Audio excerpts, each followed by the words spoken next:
100 বছর আগে যারা ছিল ওরা আজকে নাই, আবার আজকে যারা আছি 100 বছর পরে তারা থাকবে না।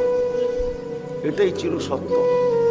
এই জন্যই আমাদের নবীজি বয়সকে নিয়ে আলোচনা করছেন, এত দরদ দিয়ে উম্মতকে বুঝাইছেন, উম্মত বয়স কিন্তু ছোট, উম্মত বয়স কিন্তু ছোট। সত্য এটাই, যুবকদের বৃদ্ধ পর্যন্ত পৌঁছবে এটার কোনো গ্যারান্টি নাই। এই জন্যই ফেরেশতারা আল্লাহকে প্রশ্ন করছিলেন, আল্লাহ এত কেন সংখ্যা বানাইলেন, দুনিয়াতে জাগা তো নিবে না? তা আল্লাহ বলছে, জাআলতু লাহুমুল মাউতা, আসার সিরিয়াল রাখছি, যাওয়ার কোনো সিরিয়াল রাখি নাই।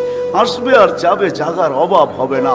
তো ফেরেশতাদের প্রশ্ন ছিল, ওরা তো মৌতের চিন্তায় দুনিয়ায় বাস করতে পারবে না, মজা পাবে না, সারাদিন স্বামীও ঝুমতে থাকবে, স্ত্রী জিজ্ঞাসা করবে কেন ঝুমতেছ, সামনে মৌত। স্ত্রীও ঝুমতে থাকবে, স্বামী বলবে কেন ঝুমতেছ, বলবে সামনে মৌত। সন্তানও ঝুমতে থাকবে, মা বাবা ঝুমা বোঝেন তো, ঝুমা, হ্যাঁ ঝুমতে থাকবে, মা বাবা জিজ্ঞাসা করবে ঝুমিস কেন, সামনে মৌত। বড় ঝুমতে থাকবে, ছোট জিজ্ঞাসা করবে ঝুমো কেন, সামনে মৌত। বড় ছোট ঝুমতে থাকবে, বড় জিজ্ঞাসা করবে ঝুমো কেন, বলে সামনে মৌত। সবাই মৌত মৌত বলে চিৎকার দিবে, দুনিয়ার মজা তো পাবে না, পাঠায় লাভ কি? আল্লাহ জবাব দিছে, জাআলতু লাহুমুল আমালা, প্রত্যেকের দিন আশা দিয়া ভরা দিছি, বাঁধবে বাসা, এতে তোমাদের সন্দেহ নাই।